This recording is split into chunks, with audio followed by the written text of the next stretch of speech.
မင်္ဂလာပါရှင်အခုရက်ပိုင်းတွင်မှာ suicide case တွေအရင်နဲ့တက်လာတာကိုသတိထားမိကြပါလားမသိဘူးရှင်မိမိကိုယ်ကိုအဆုံးစီရင်နဲ့မိမိကိုယ်ကိုနာကျင်အောင်လုပ်တယ်ဆိုတာအထူးဆန်းတော့မဟုတ်ပါဘူးလူတော်တော်များများက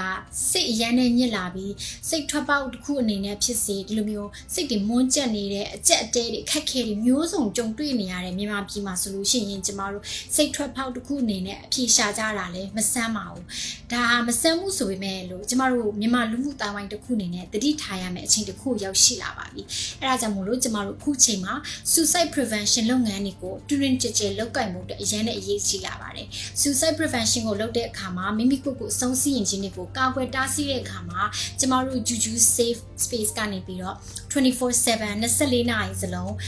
လာရောက်ပြီးတော့စကားပြောနိုင်အောင်ဖွင့်ထားပေးပါတယ်ကျမတို့ volunteer တွေကိုခေါ်ပြီးတော့ America မှာကျမတို့သုံးပြုတဲ့ဒီ suicide prevention တွေ safety protocol တွေ safety planning တွေ supervision တွေလည်းပေးသွားမှာဖြစ်ပါတယ်ကျမတို့က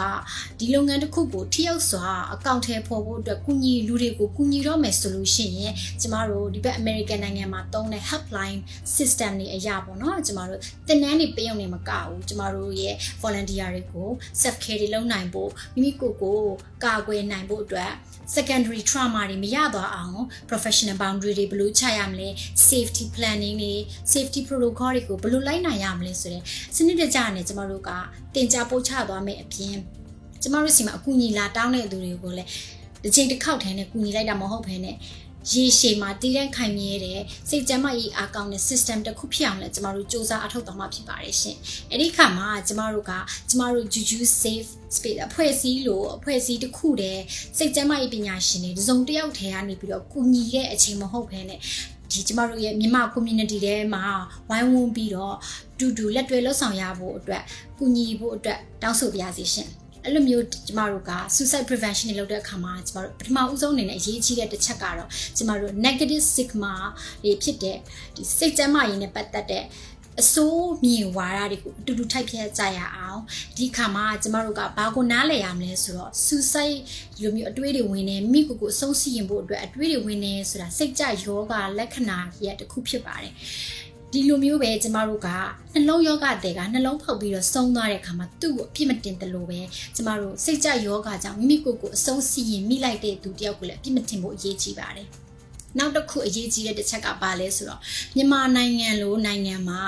suicide လုပ်တာကို crime တစ်ခုအနေနဲ့သတ်မှတ်ထားတာကလုံးဝမတရားပါဘူး။ဘာဖြစ်လို့လဲဆိုတော့ကျမတို့ကစိတ်ကျန်းမာရေးအားနည်းနေတဲ့လူတစ်ယောက်ကိုဝိုင်းဝန်းပြီးတော့တန်ဖိုးကူညီရမယ့်အစားဒါကိုပြစ်မှုတစ်ခုအနေနဲ့ချမှတ်ထားတဲ့ဥပဒေအဓိပ္ပာယ်မရှိတဲ့ဥပဒေတွေကိုကျမတို့ကပြင်ဆင်ရမယ့်အချိန်လည်းရောက်ရှိလာပါပြီ။အထူးသဖြင့်ကျမတို့က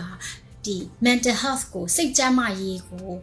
public health တခုအနေနဲ့ကျမတို့ကတွင်တွင်ကြဲကြဲထိရောက်အောင်ကူညီဆောင်ရွက်ဖို့အတွက်လည်းကျမတို့ဖွဲ့စည်းတွေအပြင်စိတ်ကျန်းမာရေးပညာရှင်တွေစိတ်ကျန်းမာရေးအဖွဲ့အစည်းတွေစိတ်ကျန်းမာရေးကိုလေ့လာလိုက်စားတဲ့သူတွေအပြင်တာဝန်ရှိပုဂ္ဂိုလ်များကလည်းဒါကိုလေးတစားနဲ့အရေးတကြီးကူညီဆောင်ရွက်ရမယ့်အချိန်ဖြစ်တဲ့အတွက်ကြောင့်မို့လို့ပေါ့နော်ကျမတို့အဖွဲ့အစည်းတွေနဲ့ဝိုင်းဝန်းပူးပေါင်းပြီးတော့ကူညီဆောင်ရွက်ပေးပါကျမတို့မြန်မာပြည်ထဲမှာရောပြည်ပမှာပါမြန်မာနိုင်ငံသားတွေအားလုံးမလိုအပ်ဖက်အသက်ဆုံးရှုံးမှုတွေမဖြစ်ရအောင်ဝိုင်းဝန်းကူညီကာကွယ်တားဆီးပေးဖို့အတွက်လည်းဒီနေရာကနေတောင်းဆိုပြစေရှင်ကျေးဇူးအများကြီးတင်ပါတယ်